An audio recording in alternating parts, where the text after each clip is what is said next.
خبر شامل کرتے ہیں خیرپور سے۔ حمزہ سعید کی رپورٹ کے مطابق خیرپور ٹامپی والی بڑھتی ہوئی مہنگائی کے خلاف امیر جماعت اسلامی بہاولپور سید ذیشان اختر کی اہم دھرنا کیمپ کی افتتاحی تقریب میں پریس کانفرنس۔ آئیے مزید جانتے ہیں اس رپورٹ میں۔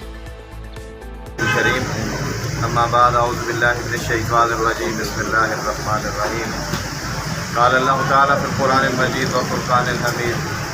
یا ایھا الذین آمنوا اتقوا اللہ حق تقاتہ ولا تموتن الا وانتم مسلمون۔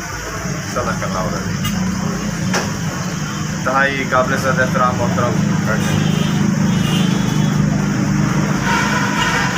امیر تحصیل جماعت اسلامی خیرپور اور بہت ہی معزز ممبران پریس کلب، آج آپ سب لوگ جو الیکٹرانک اور پرنٹ میڈیا سے تعلق رکھنے والے صاحبان ہیں، جماعت اسلامی خیرپور کی دعوت پر یہاں تشریف لائے ہیں، میں آپ کو خوش آمدید بھی کہتا ہوں اور آپ کا شکریہ بھی ادا کرتا ہوں کہ آپ گرمی کے اس موسم میں یہاں تشریف لائے ہیں۔ اس وقت جو ملکی صورتحال ہے اور جو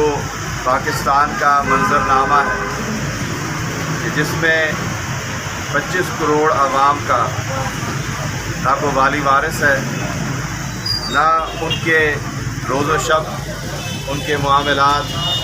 ان کی زندگیوں کے حوالے سے کسی بھی حکومت،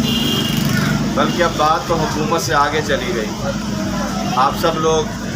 دانا بینا بھی ہیں اور صحافت کے ایک بہت ہی اہم شعبے سے وابستہ بھی ہیں۔ ظاہر ہے کہ آپ کا ہر شہر کے اندر ہونے والی سرگرمیوں پہ بھی اور پاکستان کے حالات پر بھی گہری نظر ہے۔ سچی بات تو یہ ہے کہ آپ خود اپنے دل سے پوچھ کے بتائیے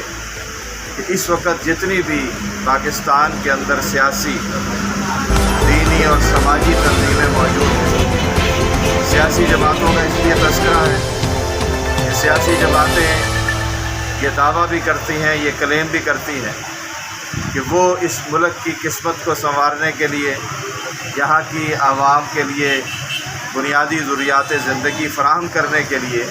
اپنے اپنے پروگرام رکھتی ہیں اور اسی کی بنیاد کے اوپر انتخابات کے اندر حصہ لیتی ہیں۔ لیکن اس سارے معاملے کے اندر آج جو اپنے آپ کو بہت پاپولر پارٹی گردانتے ہیں،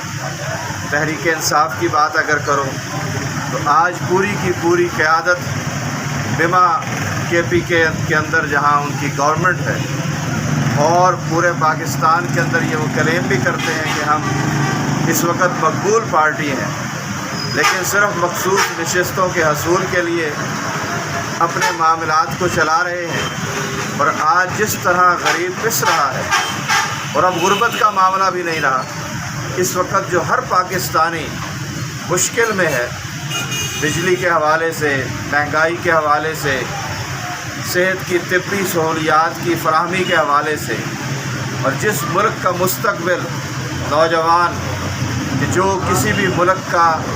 کسی بھی ملت کا سرمایہ ہوتا ہے، اگر کروڑوں کی تعداد کے اندر تعلیمی اداروں سے محروم کر دیا جائے اور اتنی بڑی پاپولر پارٹی کی زبان پر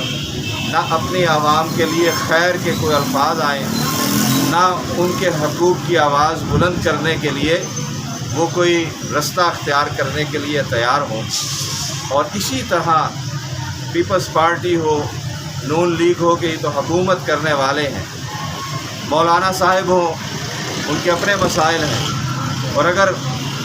حقیقی بات کی جائے اس وقت جتنی بھی یہ پارٹیاں ہیں یہ خاندانی پارٹیاں بن کر رہ گئی ہیں۔ باپ سے بیٹا، بھائی بیٹی کو وراثت کے اندر اپنی پارٹی کی سربراہی دیتے ہیں، اور پھر انہی مفادات کے لیے آمد الناس کے جذبات سے بھی کھیلتے ہیں، اور اس عوام کی کوئی پرواہ اور کوئی پالیسی لے کر نہیں آتے۔ آج آپ دیکھیے کہ جس طرح سے بجلی کا ایشو آیا ہے، آپ دانا و بینا ہیں، اعداد و شمار رکھتے ہیں، میرے پاس ایک لمبی فہرست ہے اعداد و شمار کی جو میں پیش کر سکتا ہوں، لیکن صرف اتنی آپ کو ایک اس کی مثال دیتا ہوں کہ اس وقت پاکستان کے اندر جو بجلی کی پیداوار ہے اور جو اس وقت پورے پاکستان کے دیہی اور شہری علاقوں کے اندر لوڈ شیڈنگ کا معاملہ ہے، اس وقت آپ یہ دیکھیے کہ جو اعداد و شمار بتاتے ہیں پورے پاکستان کا جو پیک ٹائم ہے، جو پیک آورز ہیں، جو میکسیمم زیادہ سے زیادہ بجلی خرچ کرنے کا معاملہ ہے، کیلکولیشن بچاتی ہے کہ 34,000 میگا واٹ بجلی یہ پاکستان کی ضرورت ہے جب پیک سیزن ہو، گرمی کی شدت ہو۔ اور آپ کے لیے یہ جان کر حیرانگی بھی ہوگی